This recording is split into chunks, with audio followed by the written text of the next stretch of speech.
Alright, so this is Macias' economics lecture for Chapter 5, Section 1, Understanding Supply.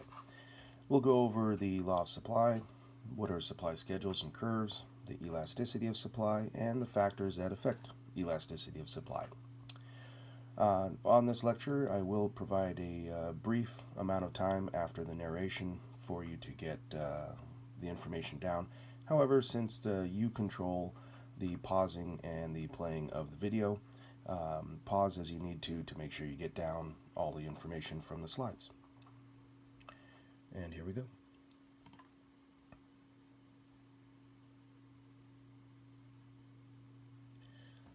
Alright, when we talk about supply, it is simply what economists refer to as the amount of goods available. So your overall supply, the overall amount of goods available. The law of supply tells us that suppliers offer more of a good at a higher price. And it all comes down to the idea of sales and making money. If prices increase, then the producers will want to supply more good to be sold. Prices fall, then they will produce less of a good because making something else might be more profitable.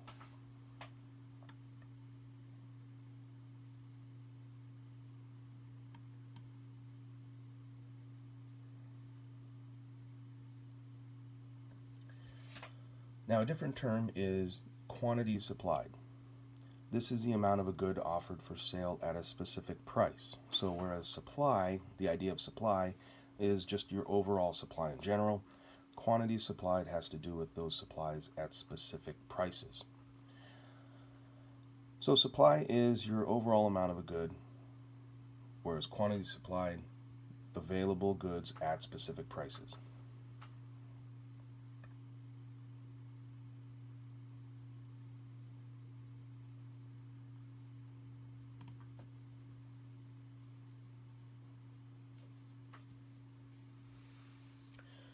Now, for producers, businesses, it all comes down to making money. So revenue is your money made from sales. Now, the potential for increased revenues when prices are high, of course, encourages firms to produce more. Basic law of supply. However, rising prices can also draw new firms into the market, adding to the quantity supplied of a good. And that makes sense as well. Businesses are in it to make money. And if there is a market that's doing well, there are businesses that make goods that fit into that market. They want to get in on the action. So rising prices can draw new firms into the market, meaning more potential revenue, meaning, of course, more incentive to enter the market. And overall, in the end, more companies mean more supply, more goods available to customers.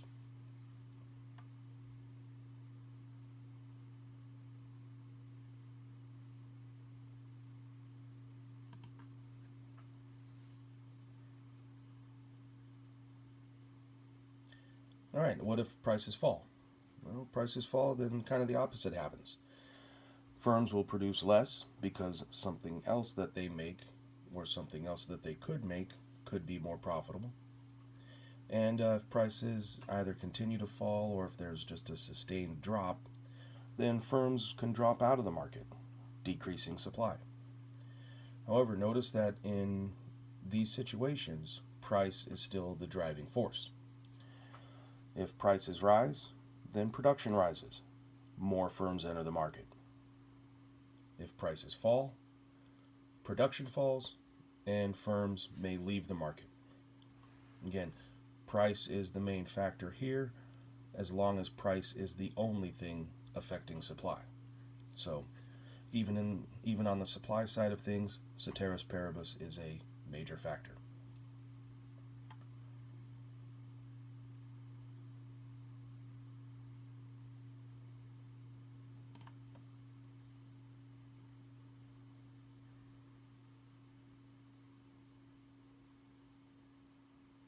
All right, so your market supply schedule, similar in some ways to the demand schedule. However, you'll notice that on the price side of the supply schedule, you'll notice that prices increase as they go down, just like we saw with the demand schedule.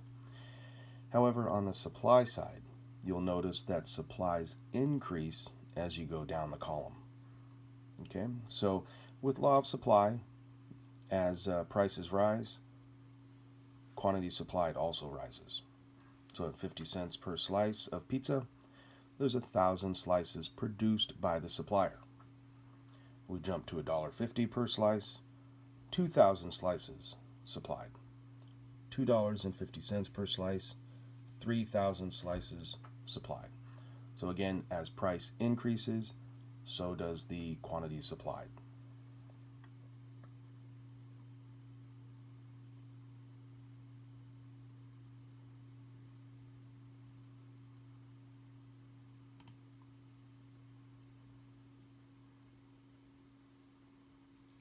Now, your market supply curve is another demonstration of the law of supply.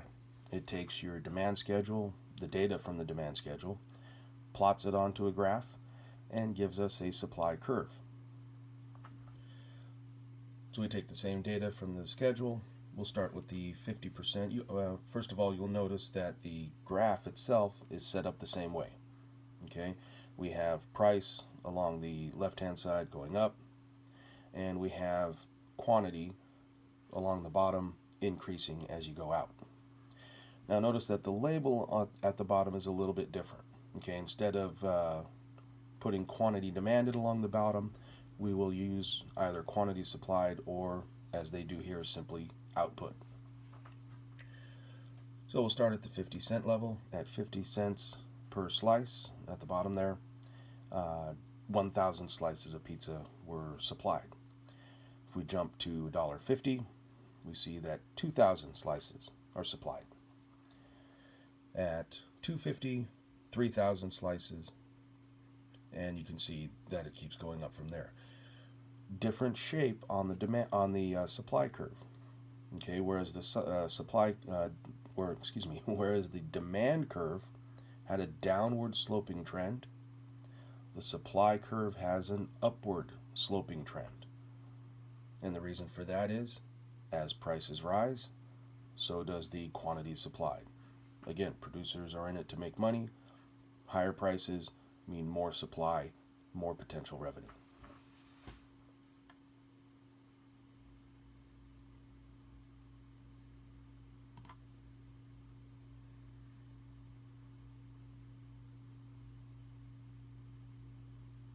Okay, so going back to our idea of the pizzeria, again, higher prices, pizza owner willing to make more of the pizzas, more potential sales, revenue, more potential profit. Lower prices, pizza owner will make fewer pizzas, and they'll take those resources that would have gone to the pizzas and they'll devote them to something that is more profitable. Now, individual supply curves pertain to single businesses or single stores in a chain, much like the individual demand schedules and curves pertained to individual sales or individual purchases by consumers. The market supply curves pertain to all the businesses or all the stores in a market in a particular area like a city. So with the pizza example, the individual supply curve would pertain to the single pizza store or pizzeria. The market supply curve would pertain to all pizzerias in a city. And again, these market curves are accurate for supplies at specific prices. Okay, we haven't even gotten into things other than price. We're just sticking with price for now.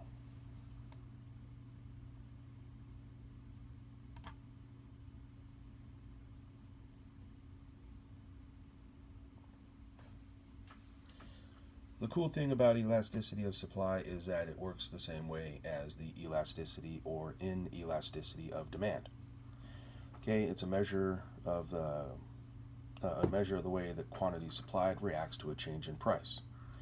So if if supplies are not very responsive to price, then the supply is considered inelastic, meaning that price is not a big deal on supply when it is inelastic. However, if supplies provided are very sensitive to price, then the supply is considered elastic. Same idea as what we went over with demand. Okay, so inelastic supply means not sensitive to price, price not a big deal. Elastic supply means price is a very big deal, and quantities supplied are very sensitive to price changes.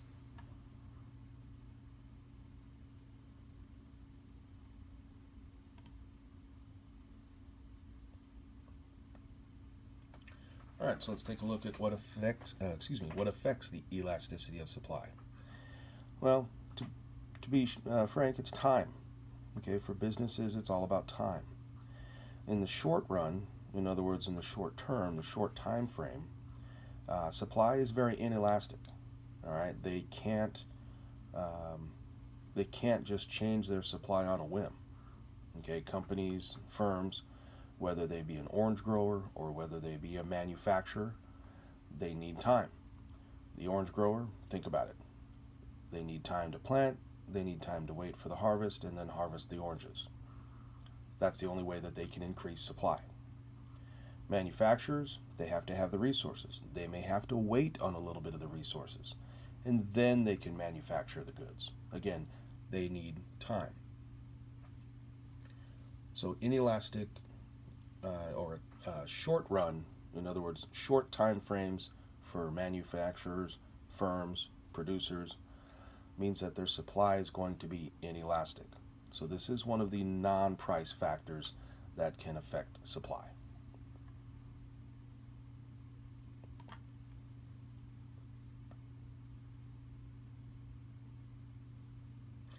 Now, in the long run, so the longer time frame, supplies can be more elastic because there's more time to play with.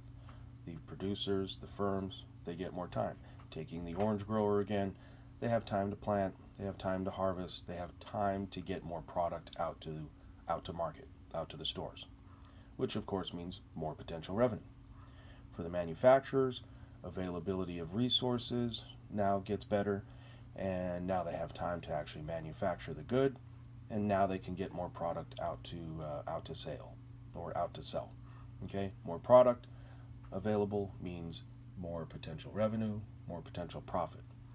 So with a longer time frame, supplies can be more elastic.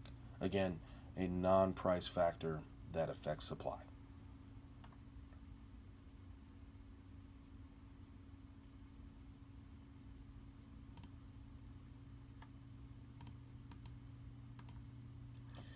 Now, if you wish, you can go ahead and go through the section assessment here. We will not be going through it in class, but it is always a good idea to use these assessments just as a kind of a quick review of some of the concepts that were gone over. All right, make sure you have these notes ready to go for Thursday's class. You guys will be using these for the activity as well as to help you out with the vocabulary for section 1.